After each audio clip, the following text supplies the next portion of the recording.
കാടിനെയും പരിസ്ഥിതിയെയും വീണ്ടെടുക്കാനുള്ള കഠിന ശ്രമത്തിലാണ് കുറച്ച് ചെറുപ്പക്കാർ.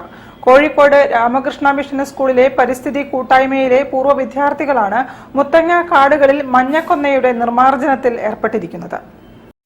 വർഷങ്ങൾക്ക് മുൻപ് സ്കൂളിൽ നിന്ന് വയനാട് കാണാനെത്തിയ സംഘത്തിന്റെ പ്രകൃതിയോടുള്ള കരുതലാണ് ഇന്ന് മുത്തങ്ങ കാടുകളിലെ മഞ്ഞക്കൊന്നയുടെ നിർമ്മാർജ്ജന ദൗത്യത്തിന് പ്രേരണയായിരിക്കുന്നത്.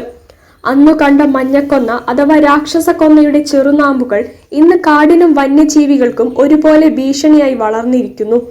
തനത് സസ്യങ്ങളുടെ വളർച്ചാ സാഹചര്യം ഈ അധിനിവേശ സസ്യം നശിപ്പിക്കുമെന്നതിനാൽ മൃഗങ്ങൾ പലതും പട്ടിണിയാവുകയാണ്. ഇതാണ് അവ കാടിറങ്ങാനുള്ള ഒരു കാരണമെന്ന് കോഴിക്കോട് രാമകൃഷ്ണ മിഷൻ സ്കൂളിലെ പരിസ്ഥിതി ക്ലബിലെ പൂർവ്വ വിദ്യാർത്ഥി കൂട്ടായ്മയായ പൃഥ്വി റൂട്ടിന്റെ സെക്രട്ടറിയും CWRDMലെ ഗവേഷകയുമായ സുഗമ്യ പി പറഞ്ഞു. ഇതിന്റെ പോപ്പുലേഷൻ കൂടിയത് കൊണ്ട് ഇതിന് ചുറ്റുമുള്ള വേറൊരു ചെടിക്കോ മരത്തിനോ ഒന്നിനും വളരാൻ പറ്റുന്നില്ല. മാത്രമല്ല ചെറിയ പുല്ല് പോലുള്ള സസ്യങ്ങൾ മൊത്തത്തിലായിട്ട് ഇവിടുന്ന് വാനിഷ് ചെയ്തു പോവാണ്. അത് കാരണം കൊണ്ട് അത് കഴിക്കുന്ന മൃഗങ്ങളും ഇതുപോലെ തന്നെ പട്ടിണി അടക്കാം. അപ്പൊ നമ്മൾ ഫോറസ്റ്റിൽ പോവാണെങ്കിൽ വളരെ ചുരുക്കമായിട്ട് നമുക്ക് അവിടെ മൃഗങ്ങളെ പോലും കാണാൻ പറ്റുന്നുള്ളൂ.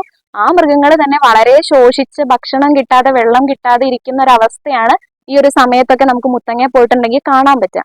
അപ്പൊ ഇവരെല്ലാരും കൂടെ വന്നിട്ട് നമ്മൾ ഒരുമിച്ച് ഇവിടെ ചെയ്യുന്നത് എന്താന്ന് വെച്ചാൽ ഒരു 50 സെന്റിമീറ്റർ അകലത്തുനിന്ന് ഇവരുടെ ബാർക്ക് റിമൂവ് ചെയ്യും.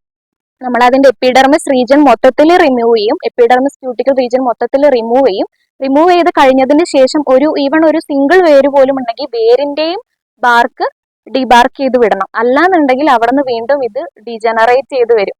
മുത്തങ്ങ കാട്ടിൽ 1400 ഹെക്ടറോളം ഭൂമിയിൽ ഇപ്പോൾ മഞ്ഞക്കൊന്ന വ്യാപിച്ചു കിടക്കുന്നുണ്ട്.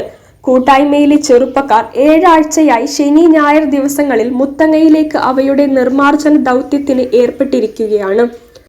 2 ടീമായിട്ട് മാറിയിട്ട് ഒരു ടീം 1 മീറ്റർ ഉയരത്തിൽ താഴ്ന്ന മുകളിലേക്ക് ഈ തെന്നയുടെ തൊലി റിമൂവ് ചെയ്യാണ് ചെയ്യുന്നത്. രണ്ടാമത്തെ ടീം അതിനനുസരിച്ചിട്ട് വേരുഭാഗത്തായിട്ട് സൂര്യപ്രകാശം തട്ടാത്ത രീതിയിൽ മണ്ണ് ഇട്ട് മൂടുകയാണ്.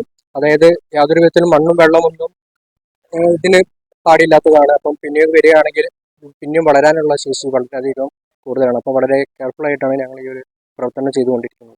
25ഓളം പേർ വരുന്ന സംഘം മഞ്ഞക്കൊന്നയുടെ വേര് അറുക്കുക മാത്രമല്ല അവയെ പൂർണ്ണമായും നശിപ്പിച്ച ശേഷമാണ് ഇവിടെ നിന്ന് പോവുക.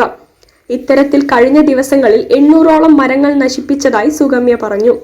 മറ്റു സസ്യങ്ങൾക്കാകെ ഭീഷണിയായ തരത്തിൽ വളർന്നു വരുന്ന ഈ സസ്യം സെൻട്രൽ അമേരിക്കയിൽ നിന്ന് വന്നതാണെന്ന് കരുതുന്നു.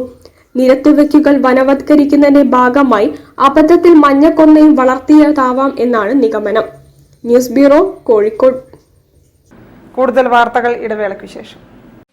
ക്യാൻസറിനെതിരെ പൊരുതാനായി കാലിക്കറ്റ് സിറ്റി സർവീസ് സഹകരണ ബാങ്കും MVR ക്യാൻസർ സെന്ററും സംയുക്തമായി അവതരിപ്പിക്കുന്ന ക്യാൻസർ ചികിത്സാ സഹായ പദ്ധതിയാണ് മാസ് കെയർ.